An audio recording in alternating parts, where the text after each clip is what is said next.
with more funding, what objectives will you fulfill? Like in terms of, you say these are the top 3 things I would like to accomplish, and if we get the funding, these would be the 3 things I really want to do first. Well, the most important thing that we want to do, and funding will help us, is establish a network of doctors and clinics in these districts. So these clinics that we don't, it's no good to come into an area for a one-day clinic. If you do that, sure, you can take care of colds and coughs, but that's not what we want to do. Right. So we need to establish in these areas continuity clinics that not only we have visiting doctors come in, but local doctors work with us and we work together and eventually transfer the care over to them.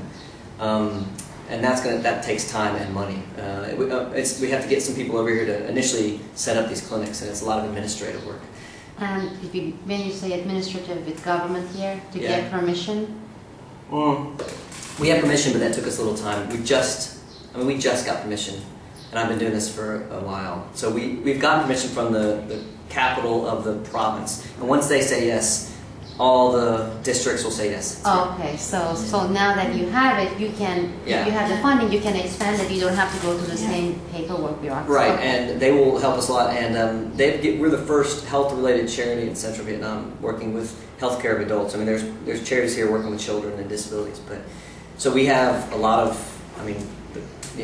Quang Nam province is very big, and so we went and saw them a couple weeks ago, and they were very excited about what we wanted to do.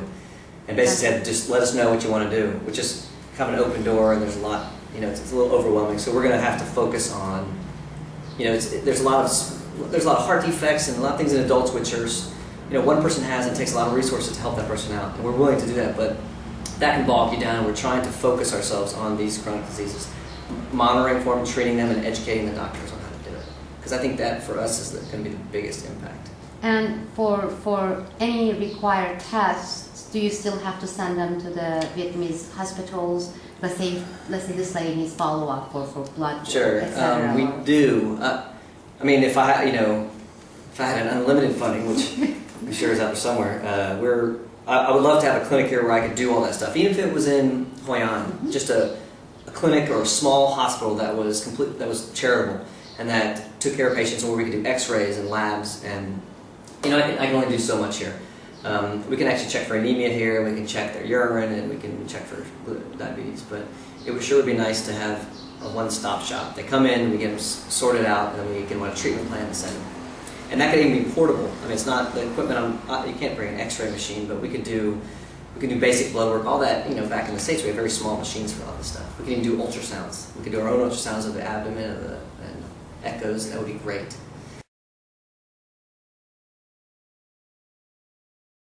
You were also telling us about the volunteering as far as the doctors go, and why it's so important to be able to give 2 months or commitments or minimum of 3 months. Still a lot of people, they think, I'll go and do a few weeks, 2-3 weeks of work, and it takes only that long to just get a hang of place. Can you just tell us a little bit about that? Yeah. And why the longer term commitments brings much more result, and that's what's needed here. Yeah.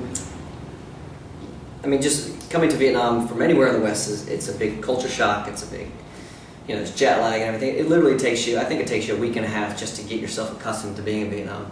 And so we have people come over. We used to have volunteers that came over for 2 weeks at the orphanage when I worked there, and they were productive in their last 2 or 3 days. They really were, because just to get used to the culture and to get used to everything, it takes time.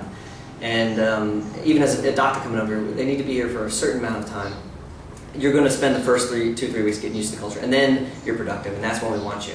I would like, when volunteers come over, I'd love for them to spend a week in Hanoi sightseeing, or 2 weeks in Saigon sightseeing, whatever they want. Let them sightsee, get used to it, and then come here, and then we'll be productive. But a couple weeks is not enough. We've got to get people to give up more time, and that's not easy. Are there any central places, whether it's in the States or in other countries, like in other Western countries, where let's say after first year of practice, some new doctors, they find out about these types of opportunities for volunteering, and they can come and enroll? For example, how will they find out about your organization? Well, hopefully I'll at some point be able to shove it down all their throats and make them come. But it's interesting that in the last couple of years, it seems in med schools and in residencies, it's been kind of popular to this international health. It's always been around. It was around when I was in medical school, but it's becoming more popular. I think it's getting funded now. So I think that's the way to do it, is to approach university and offer this. First year out, we probably wouldn't want them, but once you're a second or third year resident in internal medicine, they can do all the stuff that we're doing, and I love them. And they still have the zest and the energy, and so it's either going to be them or it's going to be doctors who have retired. I think are probably the ones that we're going to have. But I mean, approach the university, which I'm going to do when I go back in next week. I'm going to approach the university and say, this is the program I have set up. Can you commit these grads? It's a little hard to do it though for more than a month probably, but if we can get them coming over here for a month and a half at a time, that'd be great. There's a lot of them. We can rotate them through. So people who may be watching this and they want to help, either the medical doctors, the doctors who want to volunteer, or people who want to donate, the best way for them to contact you is to because we're going to provide your website address and actually link to a couple of your newsletters. They've been very informative. I love them. They've changed. And then your email address, and then they basically contact you directly and say, okay. And it's and both Ann and I will both be receiving those emails. So they just contact us directly, and we'll let them know. If they have things to donate, if they have supplies, we'll let them know what we need. There's some things we don't need. Believe it or not, you can get a lot of basic medicines over the counter here for very cheap. Right. So people want to bring medicines. Usually we can get medicines, but equipment we're really looking for. We'd love to be able to do little ultrasounds, and all that would save us a lot of time and effort. So.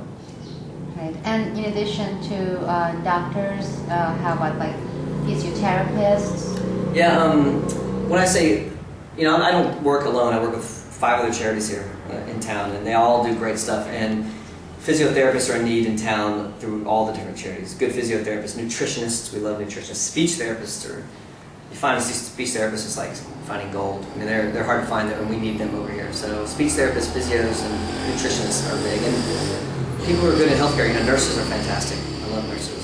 And they come, it's very easy, or is it difficult? I don't know, because you'll have people like Anne these people would need to translate, overcome the language barriers, or even some of the cultural barriers in terms of how to communicate. And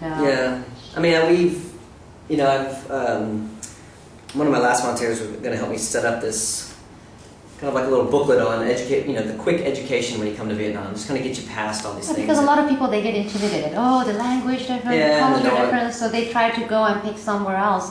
So I just want to let these people know that there are ways to deal with it, and actually it seems like it works out good when. Yeah, it works out great. Vietnam's also a beautiful place. So there's not. I preach in the choir. I realize you guys know this. It's wonderful. It's a great place to come vacation, and so you get the best of both worlds here. You get to enjoy the beautiful scenery, and you get to enjoy the north and south are both beautiful. But that comes with there's a lot of poverty in the country. And you can do a little bit to help out while you're enjoying it. And so you can do half and half. We could be in somewhere like Kabul or something. At least we've got beautiful scenery. It's safe here. It's very nice, and then you got people who are really in need. Just go out to the countryside and you'll see there's people who are quite poor.